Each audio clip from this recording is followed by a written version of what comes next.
और बड़ी खबर से शुरुआत बुलेटिन की। खबर पटना से, जहां खान सर की कोचिंग में तोड़फोड़ से जुड़ी ये बड़ी खबर है। फायरिंग मामले में पुलिस ने बड़ा एक्शन लिया है। खान सर के 2 गार्ड को गिरफ्तार कर लिया गया है। गार्ड प्रदीप और तालेश्वर को गिरफ्तार किया गया। दोनों गार्ड ने फायरिंग की बात को कबूला है। खान सर से भी पुलिस पूछताछ कर रही है। बता दें आपको, खान सर की कोचिंग में ही पुलिस पूछताछ कर रही है। ये बड़ी खबर इस वक्त की पटना से। दरअसल कोचिंग में तोड़फोड़ से जुड़ी ये अहम खबर है। फायरिंग मामले में पुलिस ने जांच शुरू कर दी है। खान सर के 2 गार्डों को भी इस मामले में गिरफ्तार कर लिया गया है। गार्ड प्रदीप और तालेश्वर को पुलिस ने गिरफ्तार किया है और उनसे लगातार पूछताछ भी जारी है। पूछताछ में दोनों गार्ड ने फायरिंग की बात को कबूला। बता दें कि खान सर की कोचिंग में ही पुलिस फिलहाल पूछताछ कर रही है और खान सर से भी पूछताछ जारी है।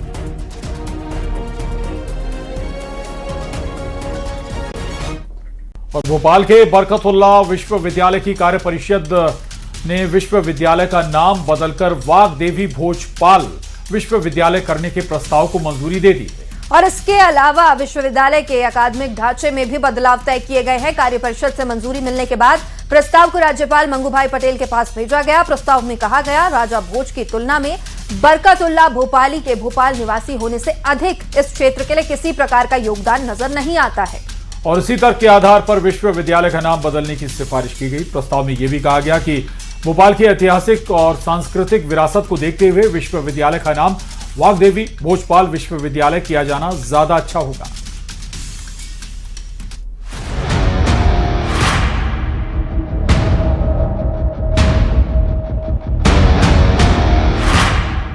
एमपी में एक बार फिर से नाम बदलने पर सियासत शुरू हो गई है। अब भोपाल की बरकतुल्लाह यूनिवर्सिटी का नाम बदलने की तैयारी है। इसको लेकर यूनिवर्सिटी कार्य परिषद की ओर से एक प्रस्ताव बनाया गया, जिसमें यूनिवर्सिटी का नाम वाग्देवी भोजशाला विश्वविद्यालय रखने की बात कही गई है। 1970 में स्थापित बरकतुल्लाह विश्वविद्यालय का नाम अब बदला जाने वाला है। इसका नाम जो है बरकतुल्लाह विश्वविद्यालय से बदलकर वाग्देवी भोजपाल विश्वविद्यालय रखाए जाने का प्रस्ताव बरकतुल्लाह विश्वविद्यालय की कार्य परिषद की बैठक में निर्णय लिया गया है। अब ये प्रस्ताव जो है सरकार के पास जाएगा, कैबिनेट के पास पर जाएगा, जिस पर अब आगे का निर्णय लिया जाएगा। नाम बदलने वाले प्रस्ताव पर उच्च शिक्षा मंत्री इंदर सिंह परमार का बयान आया है। उच्च शिक्षा मंत्री का कहना है कि सरकार के पास कोई प्रस्ताव नहीं आया है। जब सरकार के पास इससे जुड़ा प्रस्ताव आएगा तब इस पर कोई फैसला होगा।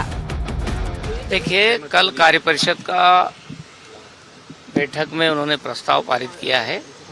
अभी वो प्रस्ताव सरकार को आने वाला है, हमारे विभाग को आने वाला है। उसके बाद हम उस पर विचार करेंगे। विषय को लेकर क्या राज्यपाल गए थे आप लोगों से पहले इसको लेकर कार्य परिषद? नहीं, कार्य परिषद विश्वविद्यालय ऑटोनॉमस बॉडी है। कार्य परिषद अपने निर्णय स्वयं करती है। अब वो प्रस्ताव जैसा है, अभी पूरा प्रस्ताव हमारे पास आया नहीं है। आएगा तो उसको लेकर राज्यपाल से अभी उसको पूरा देख करके मुख्यमंत्री जी से विमर्श करके और फिर उस पर आगे निर्णय करेंगे। यूनिवर्सिटी के नाम बदलने पर छात्रों की मिलीजुली प्रतिक्रिया सामने आई। कुछ छात्रों का कहना है कि नाम को बदला जाना चाहिए, तो कुछ छात्र कह रहे हैं नाम नहीं बदलना चाहिए। मैं फेवर में हूँ। किसी भी जगह का नाम अगर हिंदू रिलीजन को कोरिलेट करता है तो आई एम इन फेवर। अच्छा, आप इसी में पढ़ी हुई हैं पहले? मैं बरकतुल्लाह यूनिवर्सिटी से एफिलिएटेड कॉलेज से पढ़ी हुई हूँ। नहीं सर, मैं तो ऐसा नहीं सोचती हूँ। अगर कुछ इम्पोर्टेंट बात है जिसकी वजह से नाम बदल रहे हैं तो वो अलग बात है। नहीं तो मेरे हिसाब से तो ये भी सही है। ये भी स्वतंत्रता सेनानी के नाम पे है और जो भी उनको रखना है आगे, तब वो उनका है कि अगर किसी ने कुछ सजेस्ट किया है, किसी वजह से कर रहे हैं तो कोई दिक्कत नहीं। नहीं तो मेरे हिसाब से तो ये भी सही है। और इसमें जो अपन चेंज करेंगे तो बहुत सारे क्या बोलते हैं पैसा। मुझे लगता है नाम इतना ज़्यादा मैटर करता नहीं है और अगर नाम चेंज होगा तो कन्फ्यूजन ज़्यादा होगी। आने वाली पीढ़ियों को भी दिक्कत होगी कि भाई पुरानी कोई चीज़ सर्च करना है तो फिर वो कभी बरकतुल्लाह बोलेंगे, कभी नया नाम बोलेंगे, तो उसमें भी लोगों को पहुँचने में भी काफ़ी ज़्यादा दिक्कत हो सकती है। अब सवाल ये उठता है कि क्या सरकार यूनिवर्सिटी का नाम बदलेगी? फिलहाल वक्त के साथ ही इसका जवाब मिलेगा। भोपाल से शिवकांत आचार्य की रिपोर्ट, न्यूज़ 18। और चलिए अब आपको राजधानी भोपाल की बरकतुल्लाह यूनिवर्सिटी का इतिहास बताते हैं कि आखिर कैसे भोपाल विश्वविद्यालय बरकतुल्लाह यूनिवर्सिटी बना। आपको ये यूनिवर्सिटी मध्य प्रदेश की बता दें, मुख्य और सबसे पुरानी सरकारी यूनिवर्सिटी में से एक है। भोपाल समेत पूरे प्रदेश का ये उच्च शिक्षा केंद्र है और पहले इसका नाम भोपाल विश्वविद्यालय था। बाद में मौलाना बरकतुल्लाह के नाम पर इसका नाम बदला गया और वर्ष 1988 में विश्वविद्यालय का ये नाम बदला गया था। और प्रदेश के सैकड़ों कॉलेज इससे जुड़े हुए हैं। रिसर्च पीएचडी कार्यक्रमों के लिए इसकी अलग पहचान है। यहाँ के कई छात्र बड़े प्रशासनिक अधिकारी भी बने हैं, राजनेता, शिक्षाविद और प्रोफेशनल भी निकले हैं। और बरकतुल्लाह विश्वविद्यालय का नाम बदलने की तैयारी पर सियासत गरमाई है। कांग्रेस नेता पीसी शर्मा का बड़ा बयान सामने आया। पीसी शर्मा ने कहा कि 2028 में हमारी सरकार आते ही जितने नाम बीजेपी ने बदले हैं सभी को फिर से बदल दिया जाएगा। उन्होंने आरोप लगाया कि बीजेपी नाम बदलने का इवेंट मैनेजमेंट कर रही है। ये सब कांग्रेस के जमाने के बने हुए हैं। बीजेपी ने असली मुद्दों से ध्यान भटकाने की कोशिश की है। और उधर कांग्रेस के आरोपों पर बीजेपी ने भी पलटवार किया है। बरकतुल्लाह यूनिवर्सिटी में फ्रॉड हो रहे हैं एक के बाद एक। वहां वीसी की रजिस्ट्रार नहीं सुन रहा, वीसी नहीं सुन रहा है, तमाम घपले हैं उसके अंदर। उसकी बात नहीं करेंगे। कभी राजीव गांधी के नाम से आरजीवीपी है, उसका नाम बदलने की कहेंगे बरकतुल्लाह। लेकिन एक चीज समझ लेना, जब कांग्रेस की सरकार आएगी ये नाम तो हम बदल देंगे। जितने नाम आप रख रहे हो ये सब नाम भी हम बदल देंगे, ये नोट कर लेना।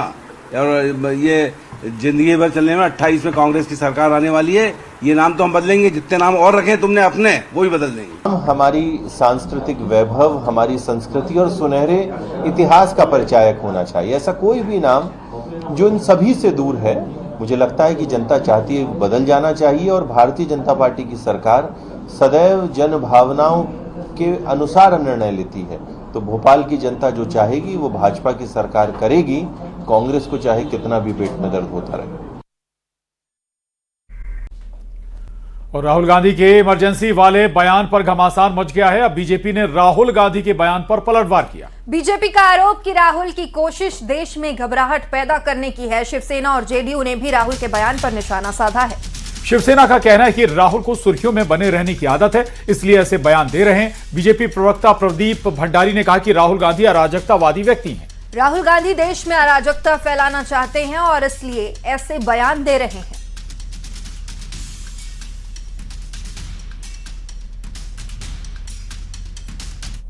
देखिए, राहुल गांधी एक अराजक व्यक्ति है। Rahul is an anarchist man. और जॉर्ज सोरोस के कहने पर राहुल गांधी इस देश के अंदर अराजकता फैलाना चाहते हैं। याद करिए, पूर्व के अंदर राहुल गांधी ने कहा था he wants to fight the Indian state. आज राहुल गांधी ये कामना कर रहे हैं कि भारत के अंदर अराजकता है। मैंने राजनीति में ऐसा कभी कोई व्यक्ति नहीं देखा जो इतना अपने देश से नफरत करता है जितना राहुल गांधी करते हैं। राहुल गांधी जनता का विश्वास जीतने के बजाय जनता का लोकतंत्र के अंदर विश्वास को अविश्वास में कन्वर्ट करना चाहते हैं। और चलिए आपको अब सुनवाते हैं राहुल गांधी ने ऐसा क्या कहा है जिस पर बवाल हो गया है और बीजेपी आग बबूला हो गई है। आखिर राहुल गांधी का ऐसा क्या बयान था जिस पर इतना हंगामा मचा है? सुनिए। शाह जी के बारे में, उनके बेटों के बारे में, मिनिस्टर्स के बारे में, अजीत डोवल के बारे में पूरा इंफॉर्मेशन है। धड़ाधड़ धड़ाधड़ धड़ाधड़ हमारे सिस्टम से ही आ रहा है। अब यह हो सकता है कि जनता के प्रेशर को यह सप्रेस करने की कोशिश करें, इमरजेंसी जैसी चीज कर दें, हो सकता है। बट अब हम दूसरी स्टेज में जा रहे हैं। पहले हम फुल कंट्रोल स्टेज में थे, अब ये आउट ऑफ कंट्रोल जा रहा है इनके। मैं मोदी जी के पास जाता हूं, जब मीटिंग में जाता हूं, मैं आपको बताऊं, मेरे पास मोदी जी के पर इतना इंफॉर्मेशन है। मोदी जी जानते हैं, मैं भी जानता हूं। जब मैं उनसे मिलता हूं, भैया हाथ में हाथ लगाना रहा, हिलना पड़ता है, क्योंकि वो जानते हैं कि जिस सिस्टम को मैंने कंट्रोल किया था वो सिस्टम कोलैप्स कर रहा है और पूरा इंफॉर्मेशन इसको दे रहा है। तो ये डायनामिक चल रही है। और आप देखना, मेरे अंदाजे से, मेरा असेसमेंट है, 1 साल के अंदर मोदी जी प्राइम मिनिस्टर नहीं होंगे।